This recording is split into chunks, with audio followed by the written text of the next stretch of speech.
Sejarah Cinta Sang CEO bagian 15, karya S.R. Kusuma yang dibacakan oleh penulisnya sendiri.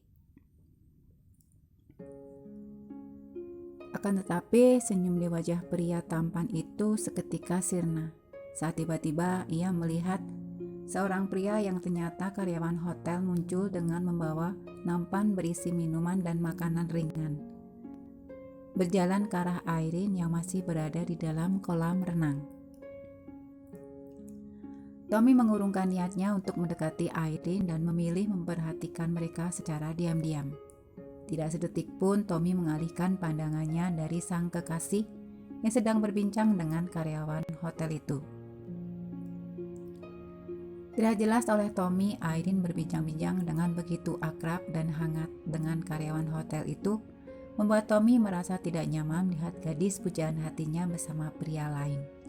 Tidak peduli meski pria itu karyawan hotel yang sedang mengantarkan minuman dan makanan yang Irene pesan sekalipun. Akan tetapi pria 27 tahun itu berusaha untuk bersikap tenang, meski hatinya telah diliputi rasa cemburu. Tommy berjalan perlahan mendekati Irene dan karyawan hotel yang masih asik berbincang-bincang dengan hangat. Tommy kemudian berhenti di sisi kolam renang. Ia hanya berdiri tidak bersuara sedikit pun. Tanpa disadari oleh Irene, pria yang telah memacarinya sejak 7 bulan yang lalu itu sedang menatapnya dengan tatapan yang tajam. Dan tiba-tiba, ponsel di dalam saku Tommy berdering membuat pria tinggi tegap itu terkejut dan buru-buru merogoh sakunya dan kemudian berjalan meninggalkan kolam renang untuk menerima telepon. Sementara itu, Irene dan karyawan hotel yang tidak menyadari kehadiran Tommy sebelumnya pun tak kalah terkejut. Dan karyawan hotel itu pun segera berpamitan karena merasa tidak enak hati terhadap Tommy. Sementara itu, Irene berusaha bersikap biasa saja. Gadis cantik itu segera naik ke atas kolam renang, kemudian menyambar handuk yang berada di tepi kolam, dan kemudian duduk menikmati orange juice-nya dan tak lama kemudian, "Siapa dia?" tanya Tommy sembari duduk di depan Irene. "Oh, itu karyawan hotel. Ia mengantarkan minuman dan makanan yang tadi aku pesan," jawab Irene. "Ya, aku tahu. Aku lihat kamu berbincang akrab dengannya. Apakah kamu mengenalnya?" tanya Tommy sembari menatap wajah Irene lekat-lekat. "Ya, aku mengenalnya.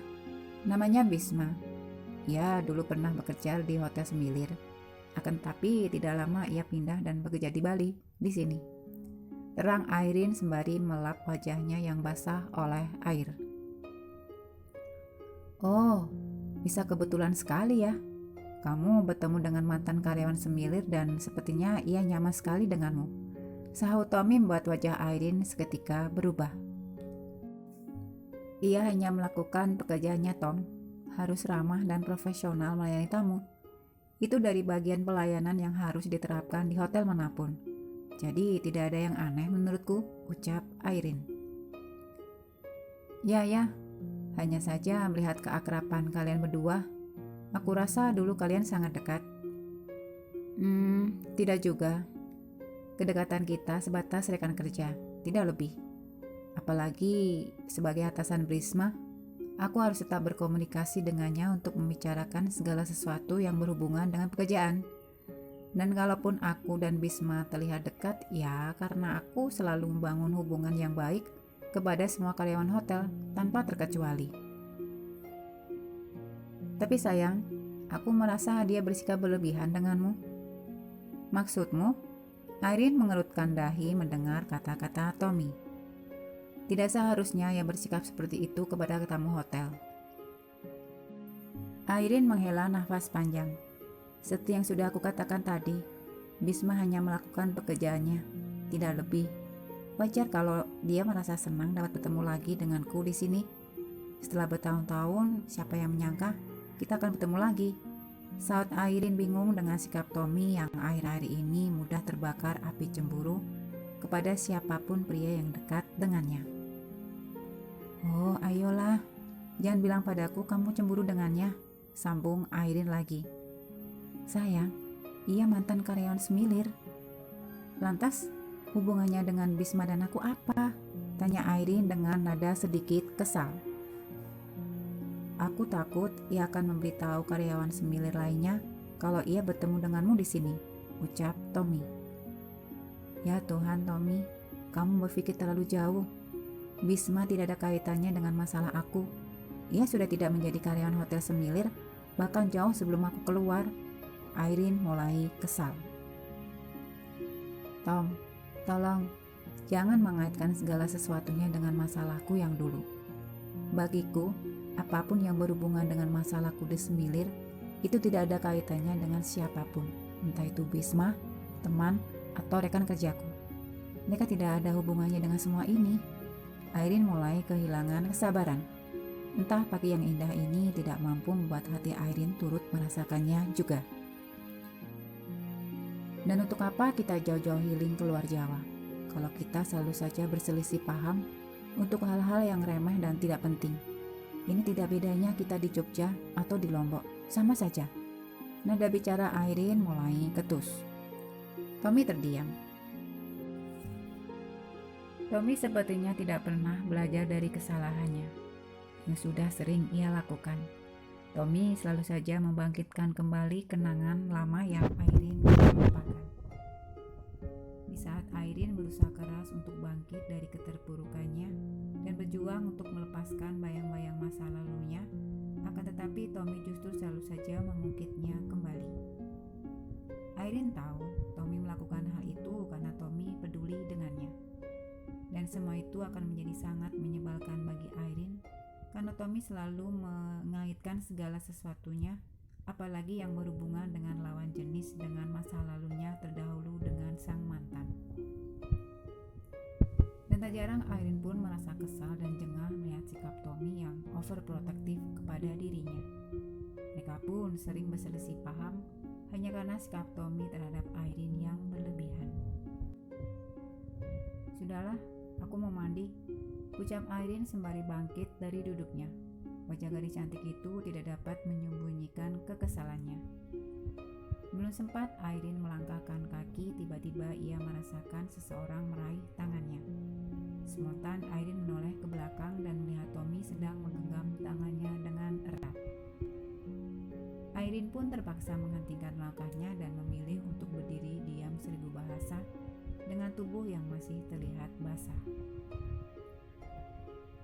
Sayang, maafkan aku ya, karena telah membuatmu kesal, kata Tommy menatap lekat-lekat wajah Airin. Seperti yang sudah-sudah, Tommy akan selalu meminta maaf kepadanya. Namun, ia akan mengulanginya lagi kesalahan yang sama. Sayang, aku melakukan semua itu karena aku sangat mencintaimu, dan aku tidak ingin sesuatu yang buruk terjadi lagi padamu. Airin masih terdiam. Gadis cantik itu seperti kehabisan kata-kata karena Tommy sudah terlalu sering melakukan hal yang sama. Tom, ketahuilah, aku hanya ingin mengambil pelajaran dari kesalahan masa lalu yang aku perbuat dan melupakan rasa sakitnya. Jadi, bantu aku untuk menghilangkan semua rasa sakit yang aku alami. Aku butuh kamu untuk selalu menggenggam tanganku dan meyakinkanku bahwa semua akan baik-baik saja, ucap Airin lirih dan penuh harap. Kita tidak bisa belajar tanpa mengalami rasa sakit, Tom, sambungnya lagi. Tommy menghembuskan nafas panjang. Ya sayang, aku tahu. Aku berjanji kepadamu, aku tidak akan membuatmu sedih dan kesal lagi. Kamu akan baik-baik saja bersamaku, ucap Tommy sembari mengecup kening Airin lembut. Maaf, karena sikapku kadang berlebihan terhadapmu, dan aku melakukan semua itu karena aku cinta padamu. I love you sayang, ucapnya lagi menatap dengan penuh cinta kekasih hatinya itu. Airin membalas tatapan Tommy dan berusaha untuk tersenyum. I love you too, saut Airin dengan lirih. Tommy mengusap pipi Airin dengan lembut dan kemudian mencium bibir Airin dengan penuh gairah yang memabukkan. Airin yang sebelumnya merasa kesal terhadap Tommy pun tak mampu menolaknya. Keduanya melakukan adegan ciuman dalam waktu yang cukup lama. Tanpa mereka sadar, pasang mata tengah memperhatikan adegan romantis yang mereka perlihatkan. Hingga akhirnya Tommy dan Irene masuk ke dalam pavilion. Kedua sejoli itu pun kembali memperlihatkan kemesraan mereka setelah sempat berselisih paham. Mereka terlihat berpelukan dan berciuman seperti ingin memperlihatkan kepada dunia betapa mereka sedang dimabuk asmara. Bersambung. Selamat membaca. Terima kasih.